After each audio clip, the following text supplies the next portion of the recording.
This is the TRD Aurion, and it is a very important car for Toyota for three reasons. First of all, it represents the launch of Toyota Racing Development as a production brand in Australia. Secondly, this is the first real large performance car that Toyota Australia has ever built. And third, and most important, this car is meant to convince us that Toyota has passion, that Toyota has found the excitement gene. Let's find out.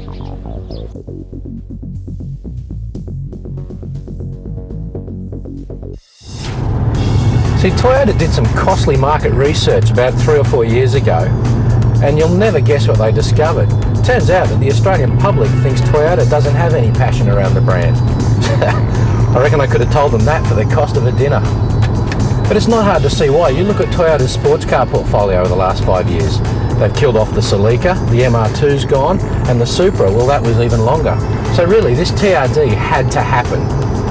Now, despite the fact that Toyota spent a lot of time and money telling Australia that the Aurion is a Falcon and Commodore competitor, that is the last cars that they want us to compare this to.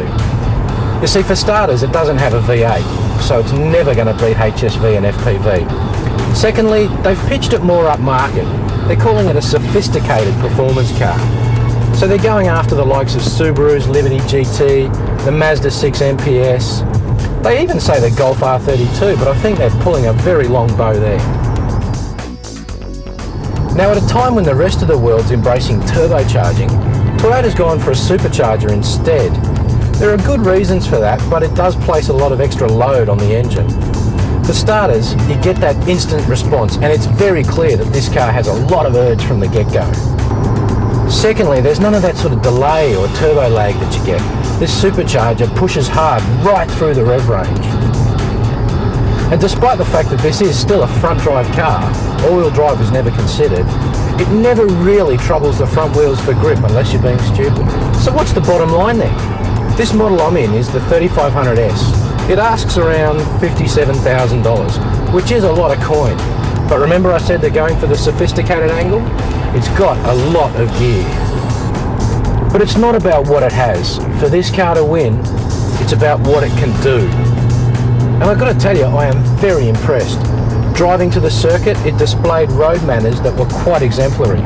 On the circuit, it is very nimble and it sits very flat.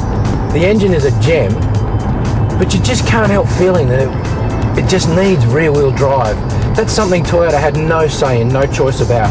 And as far as front-drive cars go, they've done a brilliant job. So there you go, the driving experience, well, it was exactly as I expected. Nothing more, but nothing less. It is a good drive.